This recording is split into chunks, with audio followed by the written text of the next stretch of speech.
Ghusl, taking a bath, something which we do every day. But if you think about it, it's a pretty important part of your religion. Because if you are not ritually pure, you cannot perform some important religious deeds. And how much time and effort you put into learning the correct manner of ghusl, and how consciously and how well you perform the ghusl, shows your concern for the way you stand before Allah. Because al-ghuslu amana bayna al-abdi wa bayna rabbihi. Ghusl is a trust between you and your Rabb. And we really can't emphasize the importance of ghusl enough. In this series, we will begin the discussion with the obligatory ghusl, which will be helpful to you when you are in a hurry or if there is not enough time to take a complete ghusl. Next, I will take you step by step through the etiquettes of the complete ghusl, where we will discuss the Sunnah acts of ghusl.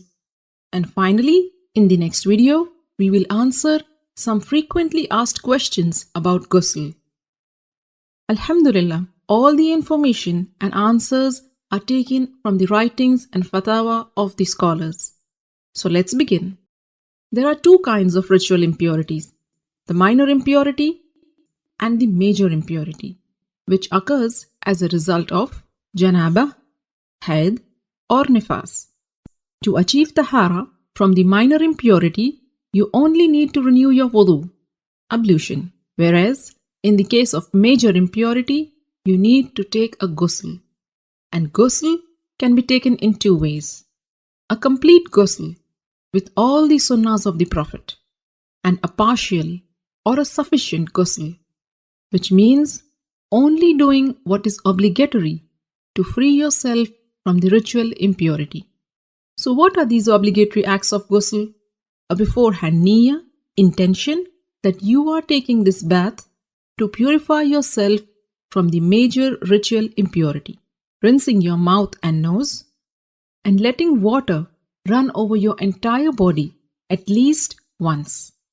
Make sure it reaches every part of it, even your scalp under the thick hair. If you manage to do this much, then you have purified yourself from the major ritual impurity. As for the complete ghusl, and this is the mustahab one, and it is how the Prophet ﷺ took a bath. And this is how you do it. Begin with an intention to purify yourself from the major impurity. Then say Bismillah. Wash your hands 3 times. Then with your left hand, wash your private parts and anywhere else that is contaminated with traces of impurity. Then make a complete wudu, just as you would for prayers.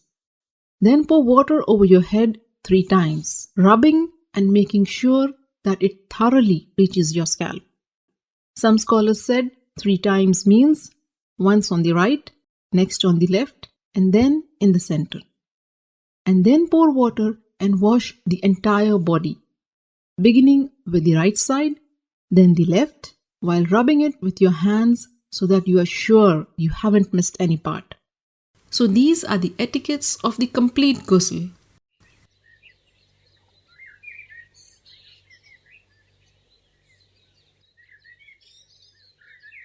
Ghusl essentially means letting water run over every part of your body. So if you are wearing a ring, you should move it. And if it is so tight that the water won't reach the skin underneath, then you have to remove it. Cosmetic items which form a barrier and prevent the water from reaching your skin must also be taken off. In a narration of Maymuna radiallahu ta'ala anha, it is mentioned that the Prophet sallallahu alaihi wasallam moved away from the spot where he had been taking ghusl, and then he washed his feet. Shaykh Ibn al-Uthaymin rahimahullah explained that what is apparent from the various narrations is that the Prophet washed his feet after ghusl only when there was a need. Like if the floor is made of dirt, and if the feet are not washed, they will remain soiled. So you may want to wash your feet after ghusl if there is a need. With this, you are now well informed about the how-to of the perfect ghusl. For more how-to guides, subscribe to the Striving Muslimah YouTube channel or get yourself to the strivingmuslimah.com and subscribe to the mailing list. I will keep you updated about all the latest videos and interesting articles. Don't forget to share this how-to guide with your family and friends. By sharing this video, you are helping your friends and family in their deen.